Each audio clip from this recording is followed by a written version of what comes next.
The wind cut through every layer of clothing.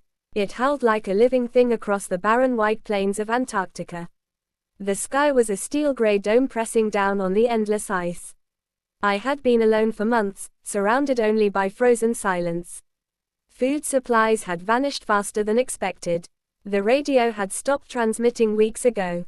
Each night, the cold gnawed at my bones, refusing to release its grip. My reflection in the frost-covered window looked like a ghost. Hunger was no longer a whisper. It roared inside me, sharp and demanding.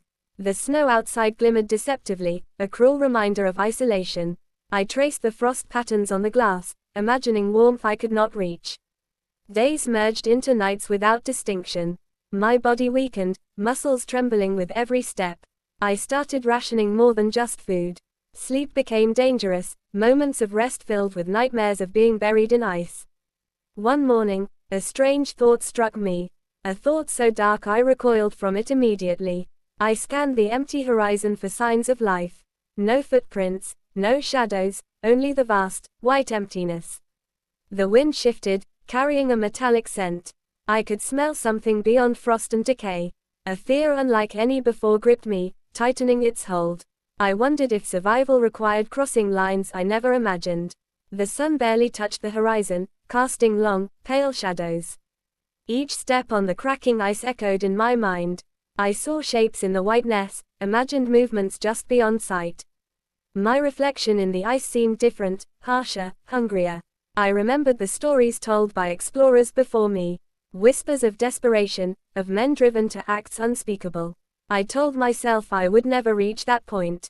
But hunger spoke louder than morals or memories. I found a cave, a small hollow in the ice, barely enough to shelter me. The darkness inside seemed warmer than the frozen expanse. I entered, shivering, every nerve on edge. The walls were slick, glinting with frozen condensation. I curled into a tight ball to conserve warmth. The wind outside screamed against the icy walls. Hunger pressed against my mind, shaping my thoughts into sharp, cold edges. I thought about the food I had lost, the rations that no longer existed. Every sound became amplified. The ice cracking outside sounded like footsteps approaching. My heart pounded, echoing in my skull. I tried to breathe slowly, tried to ground myself in the frozen silence. Days blurred into one another. I began to hear whispers in my own mind. Voices that were not there, urging, coaxing. Survival had become more than a struggle of body, it had become a war inside. I looked at my hands, pale and shaking. The nails were brittle, the skin raw from the cold. I touched my face, tracing the gaunt contours of a stranger. This stranger, this survivor, stared back at me with hollow eyes. The hunger became unbearable. Every sound, every shadow, every wind gust was a test of endurance. I began rationing thoughts, not just food. Every memory of home, of warmth, of laughter, was locked away to save energy. The cave felt like a prison and a sanctuary at the same time. I slept in short bursts, waking to nightmares of falling into endless white voids. My reflection in the ice became a companion and an enemy. I could not distinguish between reality and hallucination. I began marking the days on the icy walls. 205 marks, each a battle won and a sanity tested. The hunger had become a living presence, walking beside me in the cave. It whispered of survival, of lines crossed, of acts beyond morality.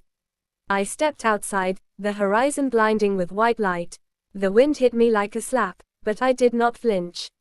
I felt the hunger gnawing, an unrelenting force. And I knew that the silence of Antarctica was not empty.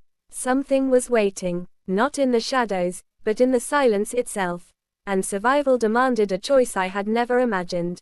A choice that would forever change what it meant to be human. The wind clawed at my face as I took another step. The ice beneath me groaned, threatening to give way. Every nerve screamed to turn back, to seek the safety of the cave. But safety had become meaningless. The hunger inside me was no longer abstract. It pulsed with intent, sharp as a knife. I could feel it in my limbs, in my thoughts, in the hollow cavity of my stomach. It was alive, and it demanded action. I remembered the bodies I had passed along the frozen plains. Fellow explorers, victims of the merciless cold. I had avoided them at first, careful to preserve some shred of humanity. Now, humanity felt like a distant memory. The cave behind me offered no comfort anymore. Its darkness was a mocking shadow of warmth I could never reach.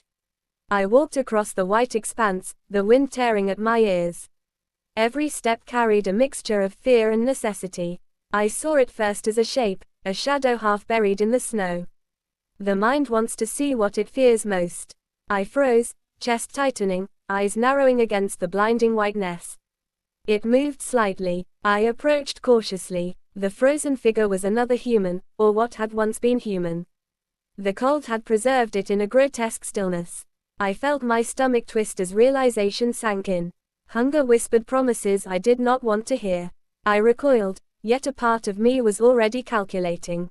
Survival in this place was no longer about courage or skill. It was about accepting the unspeakable. The wind grew louder, masking the sound of my own breathing. I knelt beside the frozen body, fingers trembling against the icy surface. The thought of what I might have to do made my mind recoil. Yet the body sat there, frozen, immobile, offering sustenance I did not yet want but knew I might need. My reflection appeared in the ice at the edge of the shadow. The gaunt face staring back was pale, hollow, and strange. I could see the hunger mirrored in my own eyes. I no longer recognized the person I had been. Hours passed in silence, only the wind and the pulse of my hunger as company. The line between morality and survival blurred with each gust of frigid air. I had thought I understood suffering before. Now I realized suffering had its limits, and desperation had none.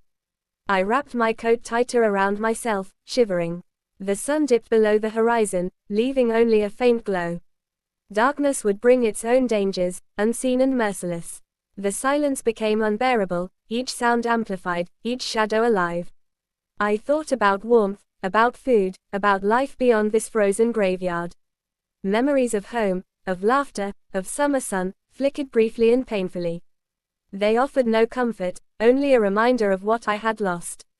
I took another deep breath, icy air filling my lungs, sharp and painful. Hunger gnawed at my resolve, whispering words I did not wish to hear. The frozen figure remained, silent, unyielding. I knelt once more, the cold seeping into my bones. The decision pressed down on me like the weight of the ice itself. I closed my eyes, feeling the wind on my face. The world had narrowed to a single choice, a single act of survival. I could feel life and death balanced on the edge of my trembling hands. The silence of Antarctica watched, unblinking, patient. My mind screamed for restraint. My body screamed for sustenance. The line between man and monster had vanished in the endless white. I realized survival was no longer about living. It was about surrendering to something primal, something raw and undeniable. I opened my eyes, staring at my reflection once more. Hollow eyes stared back, mirroring the abyss inside me. The wind whispered, cold and cruel, carrying the promise of an act one had never imagined. I took a step closer. The snow crunched beneath my boots, sharp and loud in the frozen silence. Every nerve burned with anticipation and fear. I realized I was no longer the person who had arrived in Antarctica. I had become something else entirely. Hungry, desperate, alone, and the frozen plains stretched endlessly, indifferent to the choices of a single human being. The hunger moved inside me like a living thing. It guided me, whispered, and demanded. I knew then that survival was no longer a question of morality. It was a question of whether I could endure, no matter what it took. I reached out, trembling, to confront the unimaginable. The icy wind wrapped around me like a cloak of inevitability. Antarctica watched silently as I faced the ultimate test. The test of hunger. The test of humanity. The wind had softened slightly, but the cold remained a constant presence. I stood over the frozen body, staring at what survival demanded. My hands trembled, not just from the cold, but from the enormity of the choice before me. I thought about the world I had left behind. The warmth of home, laughter, and sunlight seemed impossibly distant. Antarctica had stripped everything away: comfort, hope, morality. All that remained was raw existence, the endless demand to endure. For a moment, I froze, trapped between instinct and conscience. The hunger clawed at me, a relentless voice, sharp and insistent. Yet somewhere deep inside, a spark of humanity resisted. I realized survival could come at a cost too great to bear. I turned away from the frozen figure. The wind slapped my face, biting and unrelenting, yet I felt a strange clarity. I would endure, but not at the cost of becoming something unrecognizable. Some lines, no matter how desperate the circumstances, must not be crossed. Days passed as I rationed what little energy remained. I scavenged the ice for remnants of supplies, melted snow for water. The cold remained unyielding, but my resolve hardened. I survived by patience, by endurance, by sheer will. On the 205th day, a distant shape appeared on the horizon. At first, it seemed like a mirage, a trick of the mind battered by cold and hunger. Closer now, it revealed itself as a research team, their bright suits a stark contrast against the white expanse. Rescue was real, tangible, and impossible to ignore. I staggered toward them, every step heavy with exhaustion and disbelief. The wind seemed gentler, almost approving, as if the world recognized my choice. I was alive, not just because I endured, but because I had refused to surrender to darkness. The storm, the ice, the hunger, they had tested me in every way imaginable. As I was lifted onto the rescue sled, I looked back at the endless ice. It was beautiful in its cruelty, vast and indifferent, a mirror of human limits. I carried the memory of hunger, isolation, and fear, but also the memory of restraint. I had survived alone for 205 days, yet I had preserved my soul. The team guided me toward warmth, food, and life beyond the ice. For the first time in months, I felt sunlight on my face. It burned gently, reminding me that some part of humanity always remains. I had faced the abyss, and in choosing humanity over instinct, I had found a different kind of strength. Antarctica remained behind me, silent and unyielding.